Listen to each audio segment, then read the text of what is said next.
Alright everybody, and welcome to episode 1 of season 8 of the 9 Years podcast. And yes, we are back down in League 2, but we're not worried about that. We're just here to bring the fun back to AFC Wimbledon, Stu. Sorry, I should say, I am Nick Draper. I'm joined as always by the face of the BBC Sport website, Mr. Stuart Deacons. This week we're looking ahead to the coming campaign for ourselves and the other 23 teams that make up League 2 in season 22-23. We'll have a closer look at our opponents on Saturday, Gillingham, as well as introducing a new feature which Stu is very excited about, a new game. Have you missed the game, Stu? So I'm not on my head, and that's not really a good sign for radio, is it, or podcast? Podcast, no, not for audio, no. Have I looked forward? No, I don't do games, I'm not very good. Well, you might be good at this one. Never know. We'll see. We also have two very, very special guests for the first show of the season, so big welcome first of all to Robin Bedford. Hello. And Marc Jones. Hey. And gents, you're going to help us, if that's all right, to sort of look ahead to the new season, but also, more importantly, talk about the new kits that we have, our 3 new Hummel kits. But we'll get onto those in a little bit, if that's all right. First of all, Stu, I just thought, last season we didn't really do a sort of final wrap-up of things on the weekly podcast. So I just thought, just to get that cleared and out of the way, we obviously got relegated at the end of it. If you could surmise, apart from the fact we didn't win in 27 games, what the biggest issue was last season with us. I've had to think about it, if you want me to go first, to give you more time. Yeah, go on. I was just thinking about it. At the end of the day, a little bit of inexperience, and we just couldn't see certain games out. And if we'd have seen just a couple of games out, I'm thinking Fleetwood, obviously, but a couple of others along the way, even if we'd have seen out a Cambridge at home and kept a clean sheet and got a point, that would have helped us out. Yeah, I sort of put down a key game in terms of Doncaster at home as a key game for me, in terms of a 2-0 lead. I'm sitting there thinking we're going to score 3 and 4, and I've never seen a game turn so much in terms of Doncaster looking on the ropes, and all of a sudden they score the first, score second, and the game just swung. And for me, that was, you've got to be able to hold a lead, and eventually you get scared of leading. I think we got scared of leading, we just didn't know how to close games out, and I think teams saw it in us as well. I think teams saw the fear in it, isn't it? You know, we sort of got deeper. But if I'm going to put one game, I think Doncaster was a game that I probably thought there's some problems in. Yeah, and we're not going to go into it any more than that. But I was also thinking under Mark Bowen as well, same issue. Games that we were leading in, games like Sheffield Wednesday, we couldn't just get over the line with a point. We lost Leeds. Like I say, Fleetwood was there, Crewe was there, Wickham was there, Crewe, it's not talking about. Keynes was there. We'll come on to Crewe later, briefly. But we go into the new season. New manager Johnny Jackson's come in. Terry Skipperton as his assistant. Johnny Jackson's still young. He's under 40. He's under 40. He turns 40 in a couple of weeks' time, actually. And he had a decent record at Charlton, which is only his position up until now. But this is his first squad, and there have been many changes, lots of outgoings, and a few coming in. If we start with the outgoings, actually, I've picked out some highlights because there's a few like loanees and stuff that, you know, a plethora of loanees and young players that have gone. But the main ones I picked out, obviously Jack Rodoni's gone off to Huddersfield for a fee. Dan Choker's gone off back to Hungary. And then you're looking at Shea Alexander, who's gone to Gillingham, Nesta Guinness-Walker, Anthony Hartigan, who remain, I believe, at the time of recording, unattached. Mark, I might bring you in at this point, actually. Of the ones that have left, apart from Rudy, obviously, I imagine will be the biggest miss, but we've done well. We've got a good fee for him. We're all quite happy with that. We imagine a sell-on clause as well. Any of the others that you think we're most likely going to miss this year? No, I think what was really strange is the amount of players that, for some reason, ended up in some sort of like group think. You know, players all kind of, you know, what are the chances of an entire side all having the same kind of mentality? And then you've got that weird bit where you've got the likes of Lee Brown coming out and almost kind of sending up sort of distress signals like something ain't right, you know, like we need to get our nut on the game.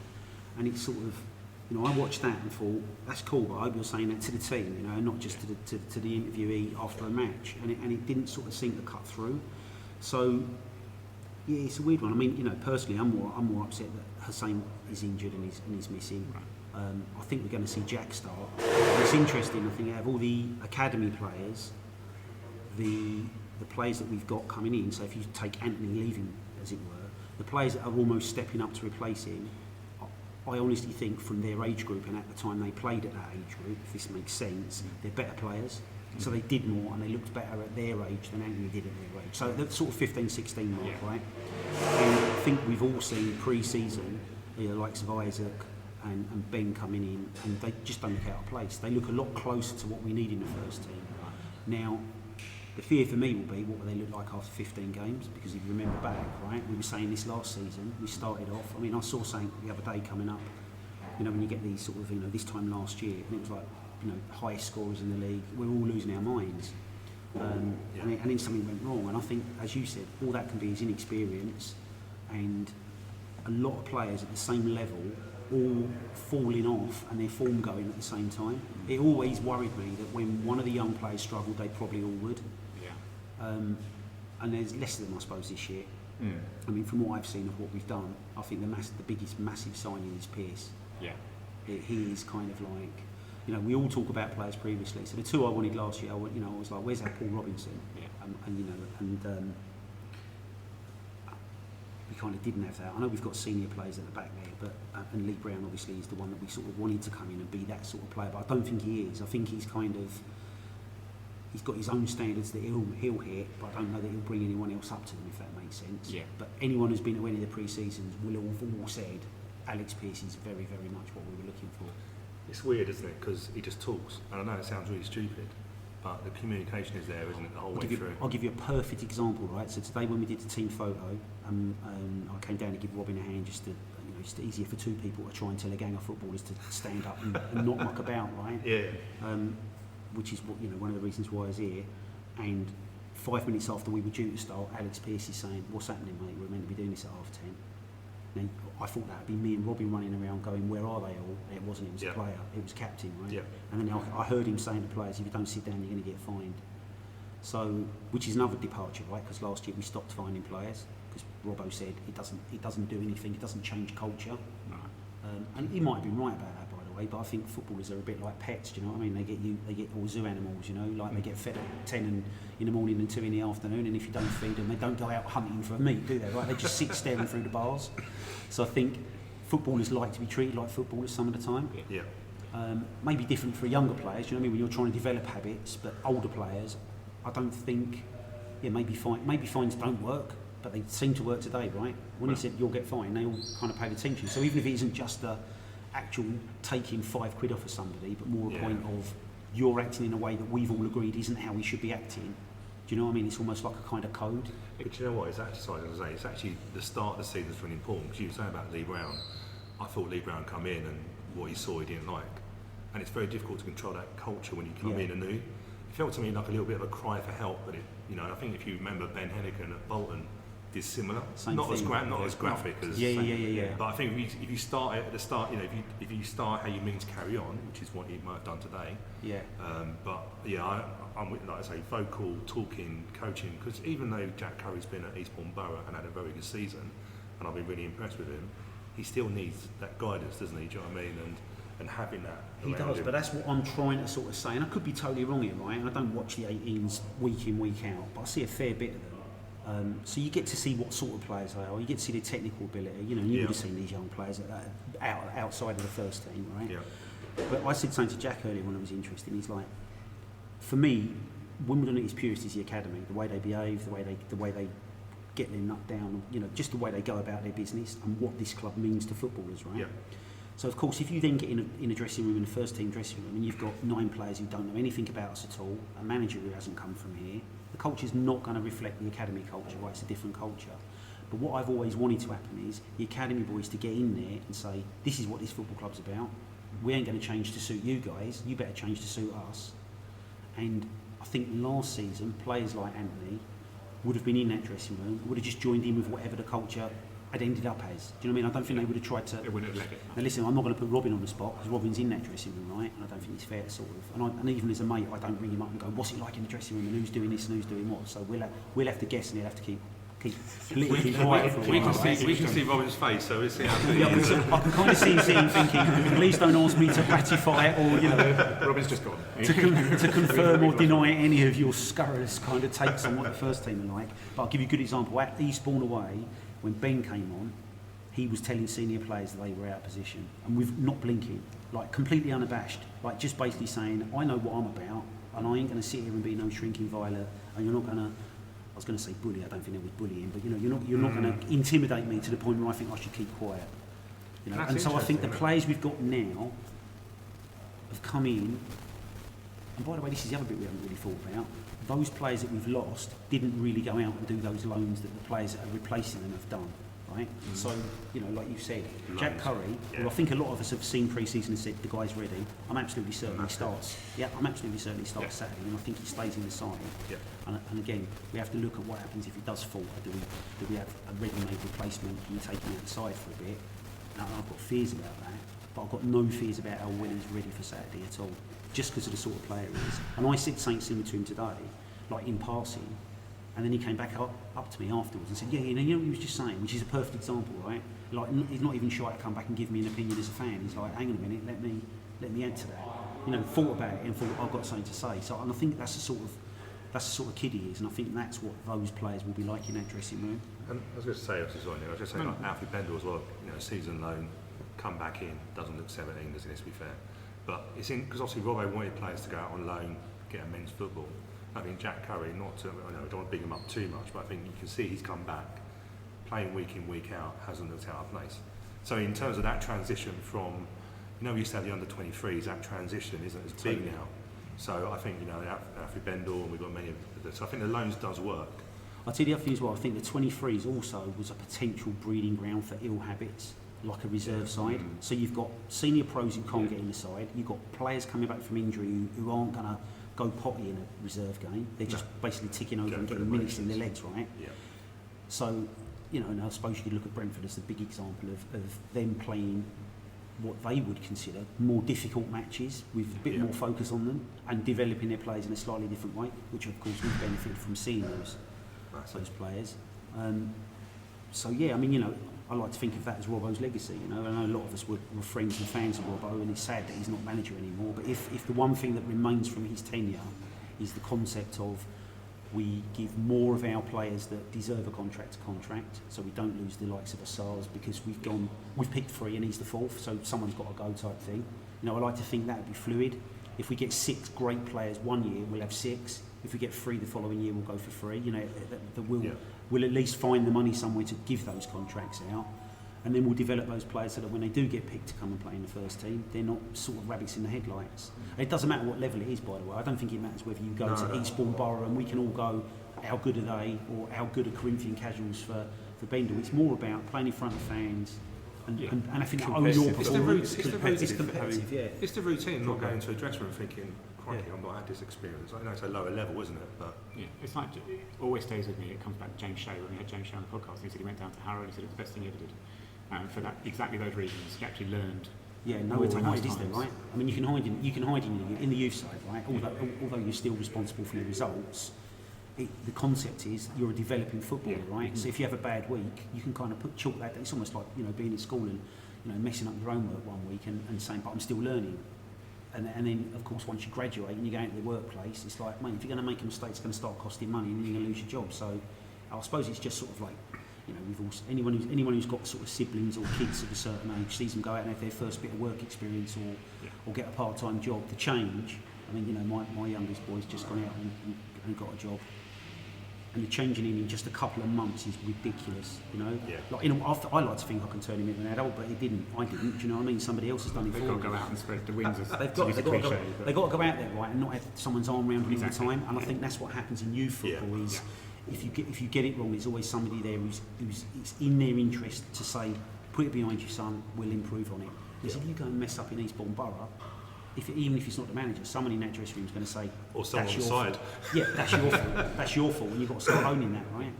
Yeah. I mean, there's a couple of things there you could talk about cultures, pre-existing cultures that you said that the academy had brought through, and then cultures that perhaps some of the older players we've brought in are now going to bring into us. Or not so much their own culture, but sort of making sure that we adhere to our standards and our high levels, and that perhaps got away from us, like you said, at the end of last season. I mean, it's not just Alex Pearce, we've got in Chris Gunter as well, similarly. It's sort of very experienced player you expect to be someone in the dressing room this season is going to keep those standards and expectations high. He's the thing, right? People can talk about it, you know, if you listen to Charlton fans, everyone who's ever been near Charlton who isn't there now is awful, terrible, and it's the worst thing since the last worst thing, right? Yeah. I mean, we think we complain, do you know what I mean? Yeah. All the things you could say against him, he's got a chance of playing in a World Cup. Right? He's not going to come here and just sort of like watch it passing by. He's going to come here and do his bit. So, you know, I think we can all sit here and be a little bit nervous about how many players we've signed, but I genuinely don't think anyone can point to any of our signings and say they were bad signings and they're not quality signings. No. I mean, Robin, I'll bring you this point. Josh Davidson, Paris Nagoma, Carl Hudlin, there are 3 others that come in. They're younger players as well, but there is a lot of potential in those 3. Yeah, I think it goes back to the point we've just been talking about. They've been out playing games, which perhaps they've come in with more league games under their belts than look at the guys we had on loan last year, Presley and Boudet. They hadn't really played league games when they came to us, whereas I think, maybe with the exception of Paris, they have actually played games. Josh did well in League 2 last year, so you know, that's a big positive. Do you think there's pressure on him because he's probably our biggest signing? I know we don't know what the fee is, but I think it's probably a chance that it's an interesting one, isn't it? Because he comes in as a big signing, done League 2 at a really good time at Swindon, so knows a level. I just wonder if there's going to be pressure on him. I think there is. He's also taken on the number 9, so yeah. But he's a confident lad, so I think hopefully he can. He wears the old bun, doesn't he? So Got the man bun. Careful now. hey, look, I've never been able to get that man bun. I mean, it's interesting, like I say, I'm not at the risk of trying to sort of, like I say, I don't want to put Robin on the spot and give his take on what he thinks of those characters, but I'm happy to do it, right? So I was around them today, and with the previous squad, I used to be around them a bit, because I knew Rob, I'd gone down and done little bits at the training ground with the under-18s, and then a couple of times gone in and spoken to the senior pros, only when he was trying to kind of, I think, establish that what's a Wimbledon team look like type of thing, right? And it's easy to get someone in who's gobby and has been here for a long time and can go, I remember John Fashanu, right? As a shortcut. I'm not saying he brought me in as a guru. I wasn't the only person that ever got in front of those players. But I've been in and said things to that previous side and just seen a sea of blank faces and thought, even if you think what I've said is a load of shit, you should come over and say to me that was a load of shit, and you haven't even bothered to do that, right? Whereas today, I saw more character where I, you know, I'm not going to be that tired, like, you know, bit of banter, but where I tried to sort of go, I wonder what this player's like, and you know, and just be a little bit light-hearted with them, like you would do with someone you just met at work, right? See what sort of person they are, like, you know, crack a joke and see whether they sort of like raise an eyebrow or join in and say, well, I'm back, right? Yeah. And I said to Josh, big game Saturday, mate, you know, like, we were right with 2, you were settled for 2, and he's like, yeah, brace Saturday, mate. Like, no kind of like, oh, no pressure. Like, the players last year I genuinely would have said back, big time. Hang on a minute, mate, let's not get carried away. Whereas he's like, yeah. So, like, as Robbie said, you know, he wants that number 9 shirt.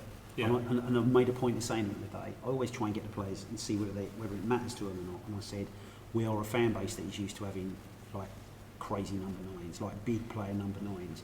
And I think we'd all agree we missed that, right? I think the last one we had, the last true 9 we had, even if he didn't always wear the 9 shirt, was Kedwell, right? That's what I would call a Wimbledon centre forward. Yeah. Okay. Yeah. Right. Okay.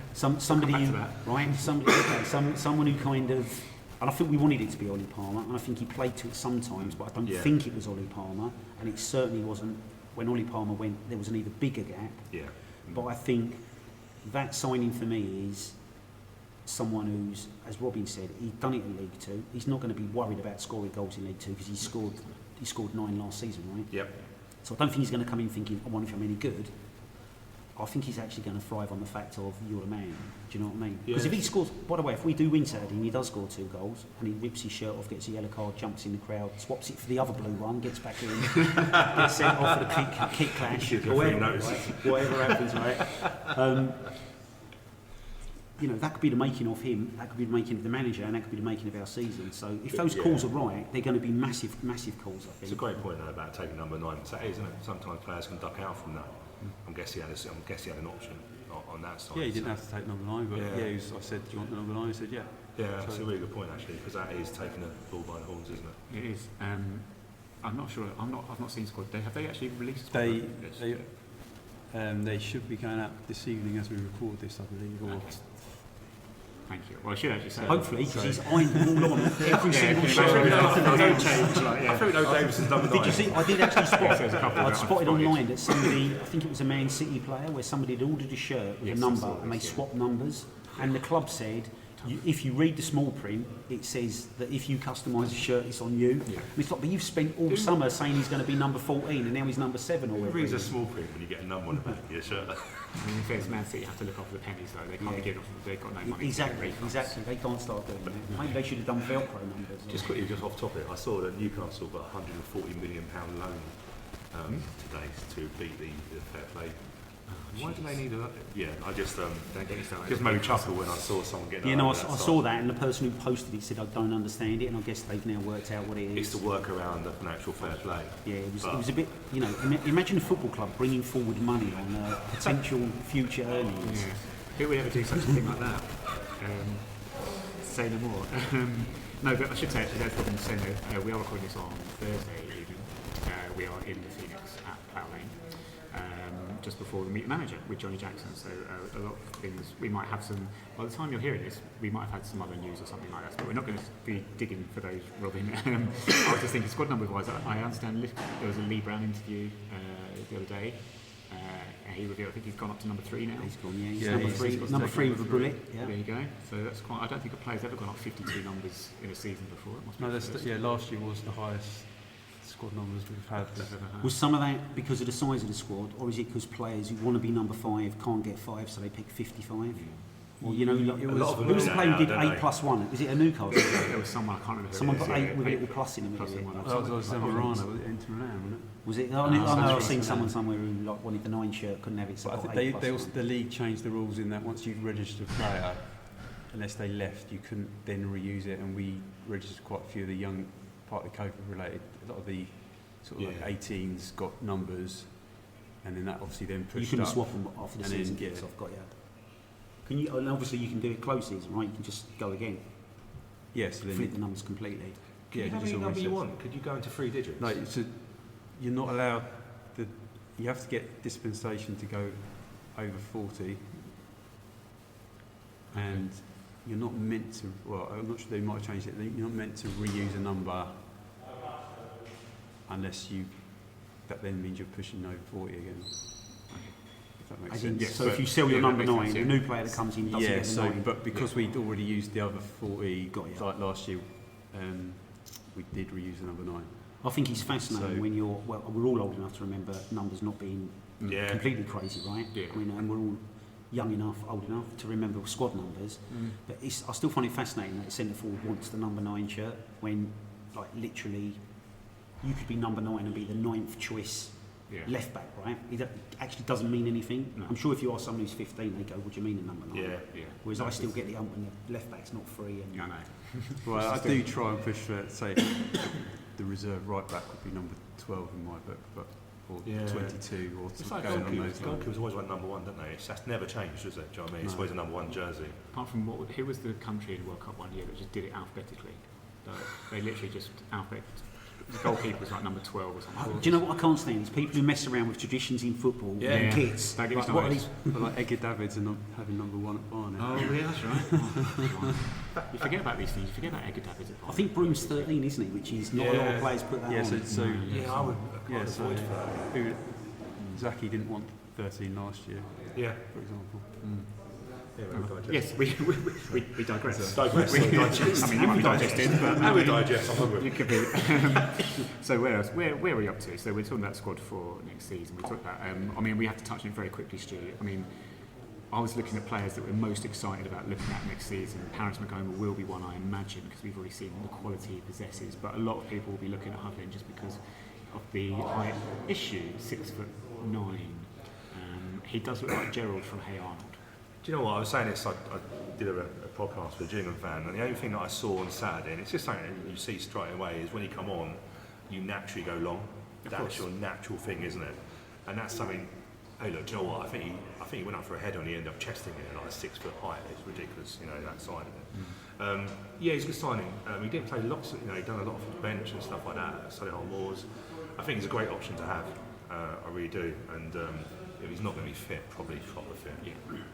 Going on, but it's definitely another option. It's something I want. You know, if you look at Asau last year, he got isolated on the right hand side. He had no partner. He needs someone to occupy rather than being doubled up. So I think it's a lot better. I'm actually looking forward to seeing Ayo this year, and I think with a an actual strike force around him, I think we're going to see an even better player. Mark, any individual particularly, you've mentioned Jack Curry already, is there anyone else that you think you're really looking forward to seeing how they develop this year? Or? Paris is interesting because, again, you know, not trying to do that like, hey, I know the players, because I clearly don't, right? But I said to him today, I've got Brentford mates who say you are the business, and also when they do their photos, right, they have to hold up the shield for the FIFA things. I saw that. And he had no idea what he was doing. He was like, what's this? I was like, that's for FIFA, mate. And then I was like, Really? what do you reckon your score? Unless he was trying to be cute, right? Yeah, And I was like, surely. I was like, what are your scores on that going to be? I said, because like I call all my Brentford fans, they're all going to be high 80s, right? And he was like, oh, I don't know about that, I think Hugley made a joke about his pace being 34. But I mean, he comes with a real sort of seal of approval, and I think he is a proper Rolls-Royce footballer. It's weird, right? So I saw a blog online that was EFL players to look out for, 6 for the whole EFL, and he's one of them. And I'm like, he's doing well to get in that, right? To kind of to be in something that's, but he's been here a week, right? So for it to be put together that quickly and someone to go, this player, it's either real and he's that good and lots of people know it, or people are just latching on to someone who they think he's had brothers in the game. He was at Tottenham Youth with Marshy, do you know what I mean? He's Brentford B. Those players are pretty decent by and large. Do you know what I mean? They don't seem to have a lot of sort of mistakes in that B-side, do they? All tend to go on and do stuff, a lot of those Brentford players. He does look absolute. I mean, I watched training today. He was in the midfield, absolutely purring. You know, like running the show. Yeah, it looks like he's got loads of time, doesn't he, in that area? Yeah, and it's just whether Marsh can sort of like run around and sort of like get in the way of players getting in front of him. You know, because it's clear people are going to get a kick in, right? I mean, we all saw what happened to Ayub last year. Ayub, I think, is fascinating because I really do want to see him. I know a lot of people disagree with this. They want to see him stay wide. I want to see him through the middle with a partner. And I really hope he's mature enough and he's sound enough in his own confidence about the player he is that he doesn't always feel like he has to score the goals. Because if he can start feeding Davison and it going, you know, if they can form a partnership where they're like selfless, right, and they're kind of like, if one of us scores, we both scored type thing. I think that will be a real big difference for us. Not just because, you know, a big bet in our Wimbledon fans is 1 up top versus 2 up top, right? You know, I mean, that's the last vestige of the age-old Yadar football moment, right? 1 up top is just like, what's happening? I don't get it. And I think we got hooked into it. I'm quite pleased that, you know, Jackson seems to be 2 or 3, mate. You ain't going to see. I don't think you're going to see 1. No. I think previous Wimbledon managers would have played Hugley on his own up front, and we'd have played off of whatever he picks up. You know, we'd have come late or he'd have held the ball up. I don't think we will. I think we put him on there to be complete carnage. I can't see him starting many games, even when he's fully fit. I think he's going to be our kind of like, you know, a bit like we did. We've all said this as Wimbledon fans. A bit like we did when we had Bayo, you know, that kind of Teo Bayo, you know, where you'd kind of go, okay, you think that's tough, you know, sound a bugle, and then we wheel him out like a battering ram, and they're all like, what the hell is this sort of thing? Do you know what I mean? I mean, I saw a photo from the pre-season that he played here. You know, like his game down here. I didn't come to it, but I saw a photo and I was like, if the feet hadn't been in it, I'm like, he's climbing, right? Or like, you know, he's playing. This guy next to him is tiny, and then when you looked at the photo and saw other players that weren't even as tall as the second tallest player in the photo. I mean, I know we've seen the photo with Ivor, but I need to see him next to Ayub, like just standing next to him, just so I can kind of go. He's a guy that you don't That understand. is how big he is. Like, when I meet him, I'm just going to stay seated. So let's just sit down. We're probably the same height sitting down. I'm sure Robin will tell you, right? You see a photo of him and think he's got to be one mean player, right? He couldn't be more. Always wrong. smiling, isn't he? From what I Man, see? you could be more he's a wrong. chilled out, like, He's a proper sweetheart. Do you know what I mean? I hope he can get a bit more like over the top when he plays football. Do you know what I mean? I hope the guy that I met today is not the guy that I'd meet if I was playing against him. We're going to talk about tradition. I was just going to say, obviously, with 2 subs, we've got 5 subs this season. So we love tradition. We love tradition. This is Stu's big one, right? But he's convinced me. He's been saying it all summer. I think 5 subs. I don't know how you feel. I'm absolutely with you. No, I'm totally with you. 5 subs changes it. It changes the game completely. Absolutely It massively. does, but when we had the COVID 5 subs, it never really seemed to change games. I think if a team's certainly behind, in our home games, but that may have. I don't know I think, whether that may. I think the COVID crowd thing and showed people. I think it was kind of like, okay, we can use 5 because there's a pandemic on, and that, you know, clearly that's why that came around, right? Yep. That you might lose players, so in order to kind of level the playing field, if we say you can put loads more on the bench, we'll get games on and stuff like that, right? And I think plenty of managers probably did it and treated it like traditional subs and just ended up at the end of the game looking around and thinking, oh, I forgot about them two over there. Yeah, this is, Whereas I think this summer, as you pointed out, you did it on the phone, didn't you, with managers? Yeah. And if I remember it rightly, one of them almost said it won't make no difference, and everyone said it will make loads of difference. Yeah. You can literally, I mean, if you're saying we're going to go out and play three at the back, right? Let's say I think he's probably going to play three at the back all season. I can't see him ever putting a four out. I just don't think he will. No, I agree. Because I don't think we've recruited for a four. I don't think we've got a natural left and right back. I mean, Lee Brown arguably, he said, and if you saw in his interview, he said he's just learning how to play in a three, which I thought was wild for a player of his age. Right? Yeah. I suppose three at the back is quite it's a bit of a thing now, right? In the last couple of seasons, he's become a bit more kind of a thing to do. You know, all these things go in sort of like phases, the main fashion. But I think that managers are going to kind of set up and almost do, you know, there's that famous Mourinho game where he made a double sub after about 7 minutes. He kind of went, I've got this totally wrong, I'm going to change it.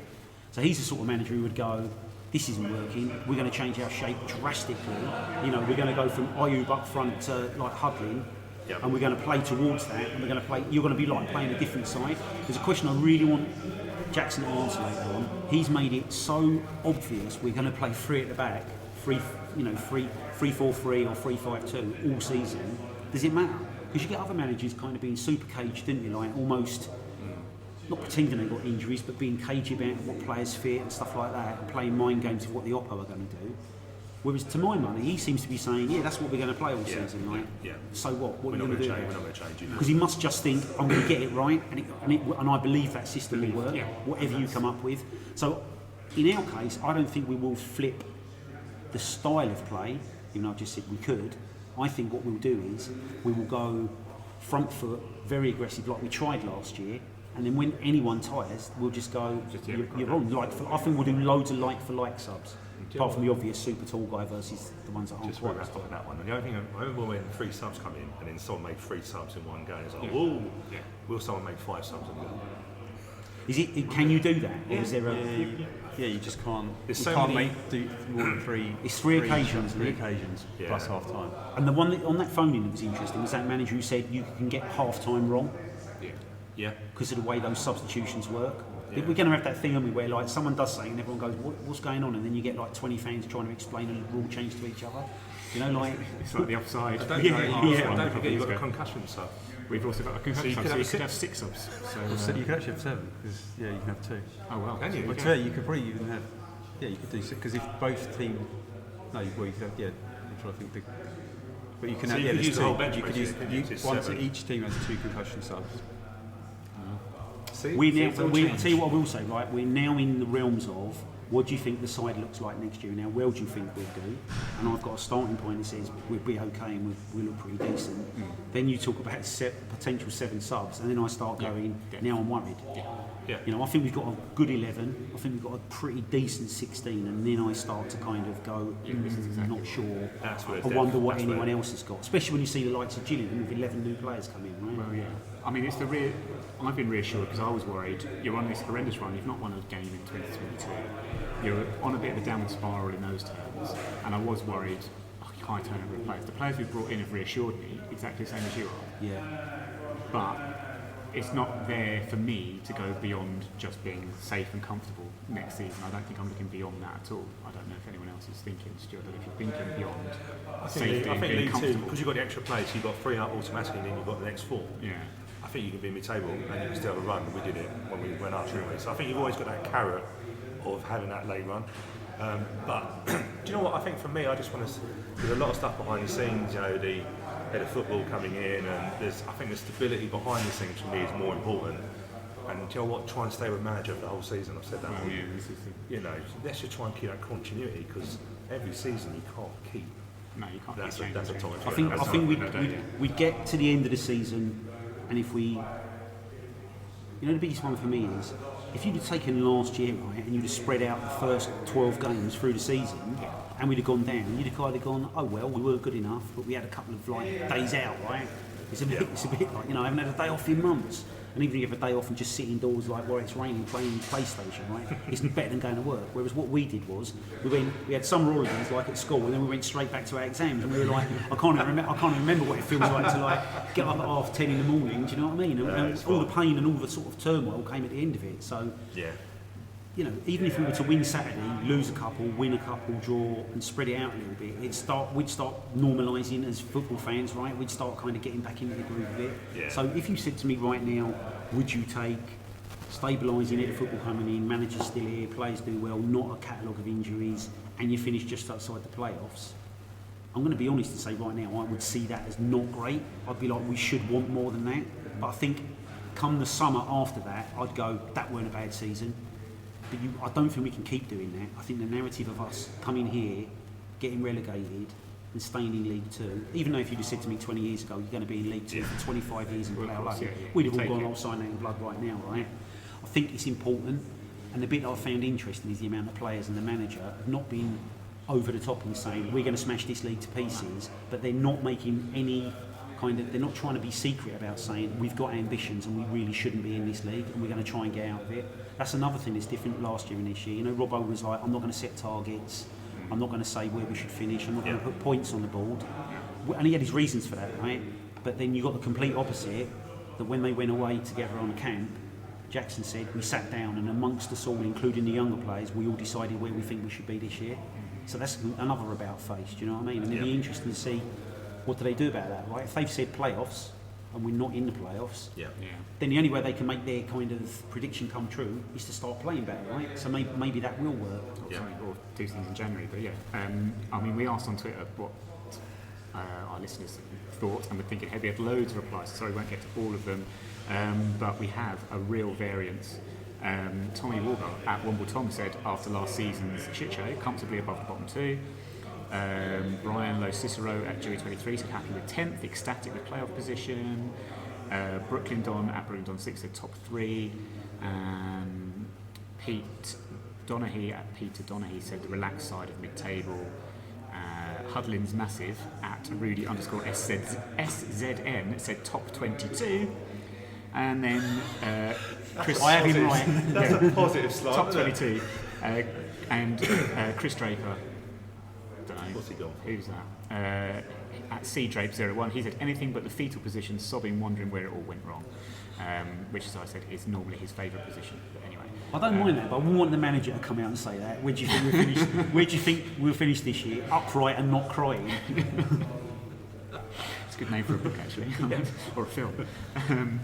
One thing about the season that I'm sadly going to say that you suggested earlier in the podcast that I don't think is going to happen is we're not going to have Josh Davison jumping off the pitch, changing shirts and coming back on. However, I would love the experiment to happen if he put on the new second kit. This is how I'm nicely segueing into I like the it. kit. I can see it coming, but I like it. Put him on the second kit and seeing if he could get away with playing in it and no one noticing, because obviously they're both blue, and obviously how on earth are people going to cope with having the same colour? But Robin, as you will explain, I'm sure, well, we'll talk about how the kit's progressed and how we got some new supply with Hummel this season, but we have a blue home kit and we have a what has been called a deep blue second Black kit. Irish, But it's Black Irish is the actual Pantone textile. it looks when I saw your picture on social media where you put the two shirts next to each other, I mean, for me it was blue and black. But is it? Yeah, it's Irish as close to black as we can you get. don't, if you have it in front of you, it's not black, but No, It's a bit more. I'll tell you what's interesting is that the walkout jacket, because this is now going to sound really, really dull, like kit nerd stuff. Because the fabric of the walkout jacket is kind of denser and flatter, it looks darker than the shirt because the shirt is reflective and the light bounces off of it. And you will see that away shirt at away games, coming to an away game near you soon. You will see that look slightly purple as well, to some extent, which I guess is that Black Iris bit, right? But I think the shorthand is it's Plough Lane. It's an AFC Wimbledon kit and it's a Celestia Wimbledon kit, right? I mean that's where the colours come from. Here's the grand reveal. How did you come up with it? Well, what we did was we took an Elenex shirt and we took an Abridged shirt and we went, let's do these. yeah, it started basically when we had a black kit a couple of years ago, black and yellow. In my mind, that's what started the idea for this shirt. In that if that had been a navy kit, I think that would have probably navy and yellow. It would have probably been our best ever away kit. Yeah. And a more, when you look at it, we've gone, that's a Wimbledon kit, which is the key, which with all three I think we've done this year, they look like, if you took the crest off, you could go, they're Wimbledon kits. So yeah, that's, for me, that's where the idea came from. And when sort of Marc was throwing out ideas for having a blackout kit or a midnight kit, as he called it, I was like, well, as a one-off, and I was like, well, we could actually do this as an away kit and wear blue more often away from home. You heard it here first, right? It was Robin's idea. Of course, yeah. No, I tell you what, listen, anyone who thinks it was a good idea, it was mine. Anyone who thinks it was shit, it was down to Robin. I mean, listen, it's pretty obvious as a Wimbledon fan of any years, right? And I'm saying this because I know that we all went to Sellers Park, right? We got fond memories of very little about that era in terms of the experience of it, other than the football we played, the results we got, the players we had in the side, and the kits, right? Because even the worst one of those kits looked good and looked individual because it was ours.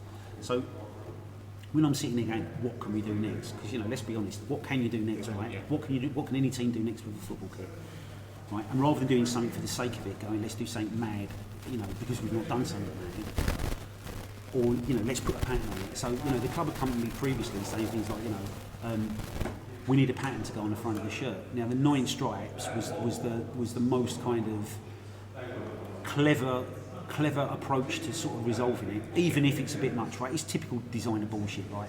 The stripes travel southwest, right? and I did it, right? So it's my bullshit. So I'm happy to admit it, honest, right? Okay. I'm going to ask you, no, are you not going to claim what was the master speak for the red kit? Red is not just a colour. That wasn't you. No. That was a Hummel thing. Oh, no, that's Chris. That's Okay. Chris. That's Chris. That's totally Chris, yeah. Chris. Chris Thorpe. Oh, Chris Thorpe who did the tweet. Yeah, that wasn't me. Oh, sorry. I did the red alert, and the deeper blue, the deeper love. Yes. Yeah, I'll own those, right? Okay, But the red one, I had to Google it. I was like, I felt proper like, I quite liked it. I quite like the fact that our social media is not trying to talk to me at 55 years old, right? Yeah. And I have to go, what the fuck does that mean? Right? And I have to Google it. So I think he's doing a really good job there, by the way. Albeit that, yes, of course that's bullshit. But, you know, listen, I think you can be playful and stuff like that. So, I mean, you know, I wanted to try and scratch, me and Robin have both used this phrase a lot when we come up with it, to scratch that itch of what about the Sellers colour? What about the Premier League blue, right? Now, it's the most, you know, the amount of people who've said that should be the home kit, that should be the home kit. Number one, that's a pat on the back to say that's a really nice kit, right? And so I'd love to see loads of it. If you buy it, you're going to see it as much as you want to look at it, right? Yeah. But I understand that kind of like it would look good at home. But for my money, right, it's not down to me to change our home colours. It really is not. I can't do that. I'm not going to do that. I'm not going to turn around and go, by the way, we're now playing this. Because that's not for me to decide. And I also think, if you put it to a vote, I think it's a Brexit vote. I think it's a 52-48. Yeah. Some people say yes, some people It's say like no. a name change, Yeah, and the other one is the name change, right? The same thing, Wimbledon FC or AFC Wimbledon, that's a Brexit. They both just end up being divisive and no real benefit the other side of it, right? Yeah. So to scratch that itch, if you want the Sellers Park kit, you can go and buy it now. If you want the Wimbledon kit, you know, that we went back to, because bear that in mind, we went back to that kit as AFC Wimbledon, right? Yeah. So what we ended up with this season, and it was by design, I know a lot of people have said they're lazy kits, they're obvious ideas, right? And sometimes, you know, an obvious idea is still the best idea, it's still a good idea. You know, you don't have to wrestle yourself to come up with something different if you've already got the right answer. But I think the red kit is reflective of kind of the 80s era.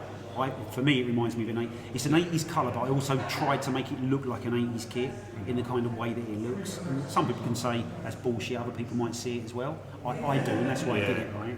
Then you could say the other one reflects people who went to Sellers Park at a very young age. Now, anyone who went to Sellers Park from 8 years to like 15, that's their kit, right? Yeah. That's the kit they fell in love that's with, my right? kit. That's it. Okay, so of course I know you want that blue, right? But then the other bit with the other kit is, if you're 65 or over, that's a Leeds kit. Like if you're that old, you don't look at that and go, it's the AFC Women's shirt. You go, that's the Leeds kit, mate, which is what I copied for the 2002 kit. But then my son, who's 17, bear this in mind, right? My son looks at that kit. He wasn't born when we played in that kit. That's how old that kit is, and he's a home and away football fan. So to him, that's like getting the FA Cup winning shirt when we were in the Conference South. Yeah. Do you know what I mean? People don't quite realise how far apart they are, but also how many eras they sort of straddle. So I would say, arguably, and this is almost a bit of a giveaway about what comes next, arguably, we've now ticked all the boxes of 80s Wimbledon, 90s Wimbledon, 70s Wimbledon, and then AFC Wimbledon, as it were, which is why that kit has got the date on it and is for a year, because for at least on my part, it was almost like a little sign to say, guys, the retro thing, right, we've battered it to pieces, we've wrung it completely dry, so, you know, maybe what comes next won't be, like Robin said, an obvious Wimbledon kit. Maybe you know, maybe the next kit should be something where new and, four of us around the table, two of us love it, one of us doesn't really care one way or the other, and the other one thinks it's the worst thing ever. Maybe that's where we need to go next. What I'm keen to find out. So obviously, this week the launch of the away kit and the third kit. I'm not saying you both had the final say, but when it was agreed that you were going to do that, was there any sort of curiosity to see how it would be received? Because it has been mixed. I won't lie, when I first saw it, I was like, that's blue, stupidly. But then when the detail comes out, you see it. So I think the kits, for me, the detail in it is what stands out for me. You've said this before, right? And I always quote you on this. I don't always attribute you, but I always use this phrase. Kits look totally different. One, when you see it yourself, rather than a photograph, right? Because of the way light bounces off the material and stuff, right? And number two, when you see a footballer wearing it, it looks a totally different kit. And even more this year, because we saw prototypes, which we don't often get. You know, Robin, another thing we touched on is Robin hasn't really been involved previously. Once you start putting sponsors on it, and it looks like an actual football shirt rather than just a piece of fabric with a Wimbledon crest on it, right? It changes, right? It has a different life cycle. So, in terms of, you know, the biggest interest is, I'll be honest, we pretty much sort of grabbed this by the horns. You know, you got to remember as well that, you know, it was kind of like the big difference this year. We changed supplier. I was pretty much left alone a lot more than I've been in the past, right? And I think I would argue a lot of that was because the stuff that I did previously with Puma was successful. So I don't think it's me kind of going, I'm in charge around here and I'll do what I want. I think people just thought, if he gets it wrong, we tell him to stop doing it. But last time it went okay, so let's run with it, right? And you've got to also bear in mind that some of the other people around the football club don't know this football club. So my part with the kit has always been, so I'll give you a great example. You know, I've said it elsewhere. It's not a trade secret. Instead of that red kit, that red Puma kit, that could have been a black version of the Man City kit without a crest on it. That's what the club were looking at. That's what Puma wanted us to wear, and that's what the club were looking at. Yeah. And I was like, this is terrible, please don't do it. And then when I was saying do a red and green kit, people within the building were like, we won't sell red kits don't sell, who wants red and green? And I'm like, please trust me, like, I'm not saying I'm a genius, I'm saying I'm a Wimbledon fan, and I know lots of Wimbledon fans, and I listen to them, and I think it will work. So this year we did kind of take control of it. Because I'd been given a bit more legs, I was like, Robin needs to be involved from the get-go. Matt from the shop was involved from the get-go. Bow also, it wasn't just, you know, like no one from the club. But it was a very different scenario in the way that we approached it. Throwing to the mix a new supplier that like to push the boundaries and aren't scared of doing a kit that everyone goes, what the hell is that supposed to be?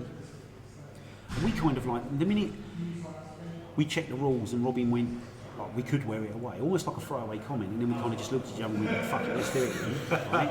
I stopped thinking, oh, we've got two blue kits, because I just thought, well, there is no rule that says you have to wear your home kit, right, all the time unless it clashes. That's the misnomer. All this stuff online is where people think you're supposed to wear that blue and yellow kit, and if it clashes you're meant to wear a change kit. And people saying your home and away kit are supposed to be different, right? I said it to someone just now who said it to me. We don't play ourselves. They don't need to be, right? There's nothing in the rule book that doesn't say the home kit's a V-neck and the away kit's a round neck, right? I mean, I wished I'd realised that, because I probably would have tried that as well, right? I think it's a brave thing though. Not that brave, but you know, when you do that, because you've seen what's come out of you, say, oh, we've got blue, you're playing in blue. The more I think about it, the more I love it. Mate, I'd love to say, right, that we spotted that.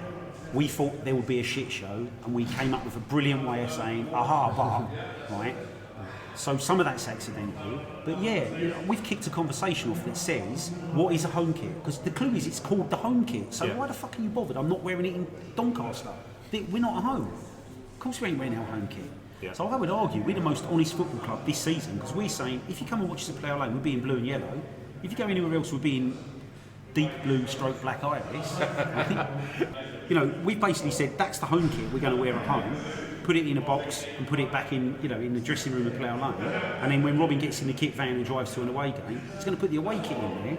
And if that clashes, we'll put the red one on. Now there is one person who said today, from a colourblind perspective, the dark blue and the red are a bit similar, and you probably shouldn't have done it, because if you can't wear the blue and you wear the red, it will clash type thing. As in, if we go and play Bolton Wanderers and they've got an all dark blue Bolton blue, and we wear the red, if you're colourblind, they look very similar. Okay. And I hear that now, right? But it isn't something we picked up on previously. They sort of brought this in after the kits have been ordered. Yeah. So this is the other bit that people need to remember, right? When people start talking about kits, we are doing next year's kit this week, right? That's how far in advance you're working. Yeah. So had those kits been delayed 2 more weeks, we'd have signed next year's kits off before we even got this year's kits in the shop, right? And almost like a week after we played our first football match in anger. So some of these decisions are made so far in advance that trying to be different, trying to be clever, by the time you get there, it's like the Olympics logo, right? That came out in like 2006 or something mad, and everyone went, it's awful. By the time the Olympics come around, people got used to it, they're like, that's all right, I quite like it. And if you look at it now, you think, yes, it still looks like Lisa Simpson doing something she shouldn't, but do you know what I mean? Like the logo kind of works, right? So yeah, I mean, we've kicked off a conversation that says, should teams only play in one predominant kit, a first choice strip, right? If you call it the first choice strip, then you're right, we've got a first and second that are blue, it doesn't make sense. But there isn't a cascade, it isn't, if you can't wear that, you have to wear that, and if you can't wear that, you wear that. You pick what you want, and that's really how we got to it. Because Robin was, as to finally getting the kit man in, and me saying to him, how do we decide what kit we're playing? I'll tell you what one of the answers is, if one kit's still wet and dirty, we're not wearing it. Because we haven't got 500 shirts. So if the kit's if we play on a Sunday or we play on a Saturday, right, and the kit's covered in mud, we ain't turning up on a Tuesday and wearing it because I ain't got enough of them. So you'd flip that into the watermelon kit or a yellow kit, and no one would have a problem, right?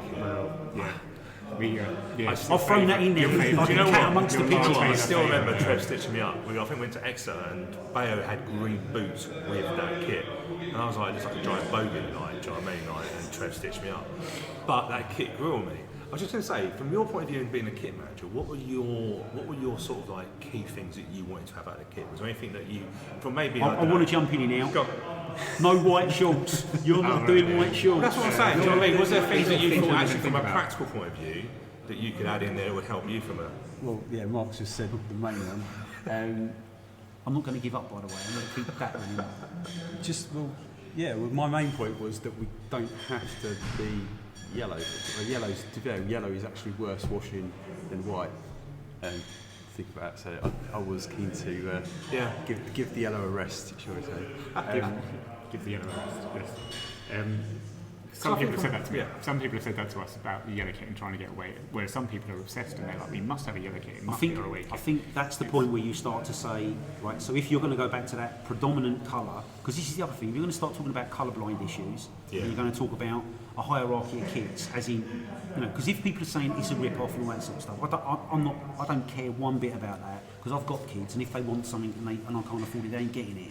I'm not going to sit up at night going, oh my God, what if he wants the away shirt as well, right? Where does that end? So I understand it, but I think people go and reach for that off the shelf when they see something that they're not sure about. Oh, now I've got to buy 2 kits. Of course you haven't, right? But if they're going to say you've got to have a predominant colour, and then your alternative kit has got to be drastically different, because by de facto, if you can't wear your first choice kit against another team, you have to wear something that doesn't look like that, because that's the reason why you're changing it out. What we've done this year is we've said, no, we're wearing the dark one away because we've called it the away kit, not because the home kit can't be worn. Me and Robin decided we don't care about it. We're just going to pick a kit to wear away and a kit to wear at home. You have kicked off a good conversation, because what I noticed on Twitter was what I called it traditionalists went straight away, you can't do that. But actually you can, do you know what I mean? So it's actually, you're right, people go, if you think about Norwich switch yellow and green, don't they, for their away and home. So you actually cause a conversation, because the traditionalists have gone, you can't do that. Which would be you. Which would be me. Yeah, well, maybe, can't do that. Maybe I'm a little bit like that. You shouldn't do that. Listen, don't get me wrong, right? If somebody said you have to have a first choice strip and it should be a colour, I'd have gone, should we have a look at doing that blue? Because we'd probably, that dark blue, because we'd probably be able to wear that most of the time. Yeah. Right? Then you start saying your chain strip should be drastically different. So the biggest example for colourblind if they're going to address colourblind issues, is your home kit is the deep blue, stroke black iris, stroke navy, whatever you want to call it, seller's blue, right? And your away kit's white. They don't look anything like each other. If you can't wear your dark one, you wear your light one. Because de facto, if you can't wear your dark one, it's because the other team are in a dark kit, so you therefore have to wear one that's got a high contrast to it, right? So if you're going to start doing that, the league are going to have to start saying, you can't wear that shirt, because there is no team in this division where you'll play against them, so you don't need it, so you're ripping people off. That's like saying you've put a pink kit in there that you're never ever going to wear. So I'll give you a great example. They didn't skin. Newcastle United, tell me why they have to change that black and white shirt. No, they never have to. They could wear that every single week until they play Notts County in the FA Cup, right? Yeah. So, under the current rules, we ain't broke no rules, right, either implied or real, right? We've been provocative, and as I say, I will admit that's kind of slightly post-fact. Well, right? there was I saw you tweet earlier about the fact it sort of brought up some bit of the old, not anti-Wimbledon, but a little bit of that sort of us against the world. We've been very well liked for the last 20 years, and it's kind of nice to have people actually Didn't you enjoy leader it? with us. I mean, I know our own fans might have had opinions, and they kicked it around, and it's stupid, it's lazy, I don't get it, right? And I was a bit like, okay, that's fine, do you know what I mean? You're like, listen, as a designer, without saying $2,000, right? I'm not saying loads goes into the kit, because you get a template and pick a colour, basically, right? But as someone who does it for a living, sometimes when you're being provocative and people are going, I don't get it, I don't understand it, you're like, good, but think about it then, do you know what I mean? It's not a fire exit sign, I'm not trying to save your life, I'm trying to make you think here, right? Yeah. So we have kicked off a conversation that says, what does home and away, what's the sense in home and away? Should it be first choice and alternative kit? Does anybody need a third kit? Do the league need to get involved and say, that's your colour, no one else can have it? Right? What happens then if we pick a colour for next year, sign it off this week, Hummel make it, we get promoted and we can't wear it? Right? So there's loads of these variables. So football, as a thing, needs to look at it, and then all voices matter. And yeah, I'm probably with you, Nick. Apart from this provocative move that I've just done, I would be fine with saying we wear that kit every week until we can't, and then we wear this one. You know, like old school football. Yeah. We didn't have like 19 different versions of kits back then. Because I think football kit design is about to disappear very quickly up its own arse. Because people are now coming up with things like, this is a tyre track from a tractor that was once found in a field 2 miles by the ground. These colour descriptions we were talking about earlier are absolutely hilarious. Yes, and one day we will revisit Love Potion, but we do have to, because we are really short time, because we're going to head off to see Johnny Jackson very, very shortly, so I think we will have to sort of very quickly wrap up. We do have a new game though, Stu, and I can't go without at least doing a version of it, because I don't think we're going to get the whole thing in. Okay, but luckily I've been able to adapt it. Is it going to be like the last part of the generation game where we have to sort of dress up and do a play, or maybe throw a pot, or is it simple? That's why we don't do it. Now you've mentioned it, I'll dive into the to the cupboard we've got here. No, the costume cupboard. No, very quickly. I've called this game because you have to Jackson 5.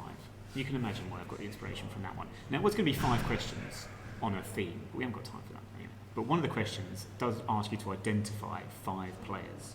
So I'm wondering between the 3 of you if you'd be able to identify the 5 players who, in 2013, we drew, because we're playing Gillingham, the theme is Gillingham, we played Gillingham this Saturday. In 2013, they won the League 2 title after a 2-2 draw with us at Priestfield.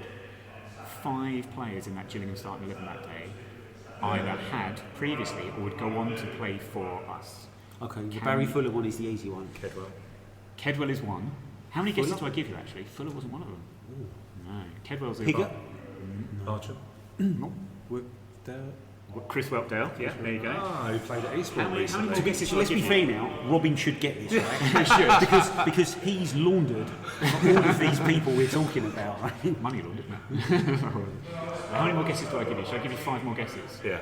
Okay. I don't know. I think Yeah, it should be 5, by the way. You know, if you're going to get this... Well, there should be, yeah. The Jackson 5 should be 5 questions and 5 guesses, right? Yeah, but I'm helping you we'll out adapt with it for rules. today. Jackson. No, Ryan Jackson. not Ryan Jackson. So you've got Kedwell so far, you've got 4 more guesses. You've got Kedwell, Chris Whelpdale. Should I give you a clue for one of them? Yes. Car Park.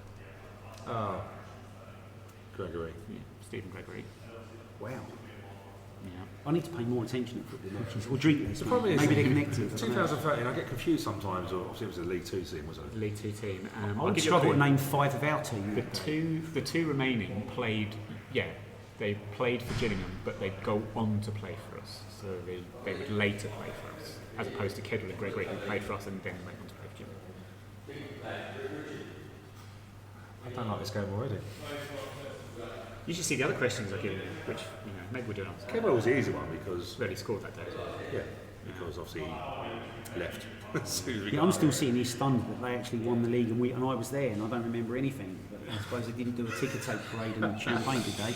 I probably went back to the pub next door and just drank something in a I think plastic the away end glass. ended up pretty quickly that day. Yeah, it would have I'm done. guessing by the time we put it out to get the answers. Do you want me to tell you? Yeah. I can probably tell you, I think I know one more. Go on. Framo. Yes, Andy Frampton. Oh. Yes. And the other one was another centre half. I really thought between Rocket and Stuart they'd get this. I know I'd be terrible at it. I thought Bartram was a clever one because Yeah, well, there's been so many. This is the thing, like for Jackson, Yeah. there's so many of them. The other one was Adam Barrett. Come on loan for us for a little spell. Yes. So yeah, Now so there you go. We are playing Gillingham Saturday. Quick score predictions due. They've got Neil Harris. They've come relegated as well. They've got some good players. They've got Scott Cashcott who's joined them. They've got Madron from Crewe who scored goals in League Two. Quick prediction. I think it'll be a draw 1-1. Yeah.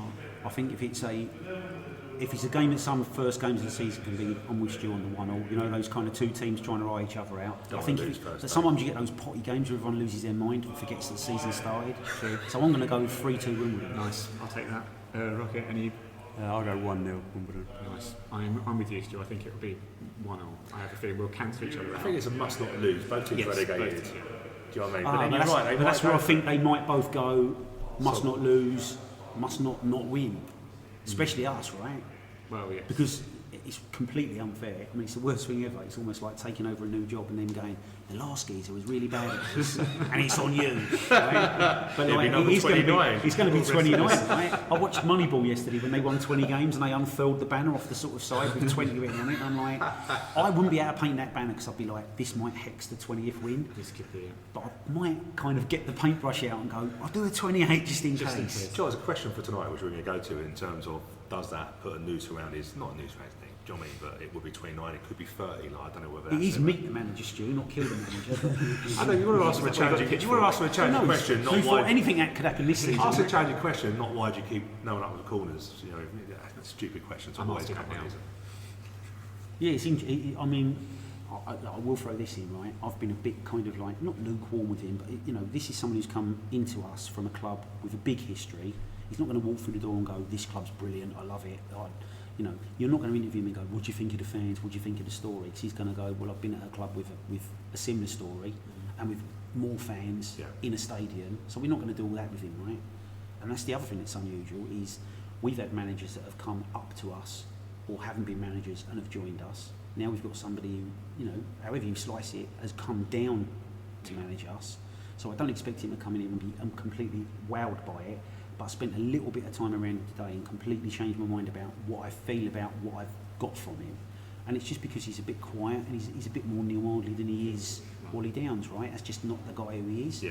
Skiverton, I'm sure if you've met him even for 5 minutes, he's a proper football yeah. geezer, right? Yeah, I mean, old school. watching him take training today was amazing. It was brilliant. I was like, you know, I'm certain if he'd have been in last year, we'd have had a very, very different season. Them two together are very, very different to picking either of them on their own. Do you know what I mean? For me, that feels like a proper partnership, Yeah. which we know we didn't really have before. And I want a big win Saturday. I want the crowd to go potty, and I want him to go, do you know what? I know it ain't Charlton, but I love it here, and I'm their manager. Because I don't think it feels like that yet, which it's unfair to expect it because he hasn't had a game yet, right? And a bit of Wimbledon gear maybe. Otherwise we're going Well, to do you chip know what I in. mean? Otherwise Hey, we're chip in listen, and get some stuff. Listen, if you don't like blue, we're in trouble. Right? There's some great training stuff in the shop. It must be said, the new Hummel range is fantastic. And there's a blue training Yes, top. There is a blue no, training just top. two. There's three this year, right? Well, And if you want to throw the bluebird stroke teal in, the teal. now we're going. We do have a teal. I like the teal. I am a fan of the teal. But anyway, Mark, thank you very much for your time today. Pleasure. Robin, thank you very much. Thank you very much for all your work on the kits. They are really, really nice. I love them a lot, especially the new second away kit that will be being purchased, I'm sure. Second away kit. Well, you know what I'm trying to say, right? You know what I'm trying to say. Alternative blue. Alternative blue. And Stu, thank you very much for joining me. No And problem. thank everyone for listening. Updates from Gillingham Game will be on Twitter, of course, at 9YRS Podcast. And 9 Years TV will be returning on Saturday as well on YouTube, on the club's official YouTube channel as well, so look out for that. Otherwise, thank you very much for listening. We will speak to you again. Oh, I've got to do the sign. What's the sign off? Alexa Bliss bag, first milk, last 2 + 2 = 4. We shall speak to you again next Friday. I remembered it. Happy days.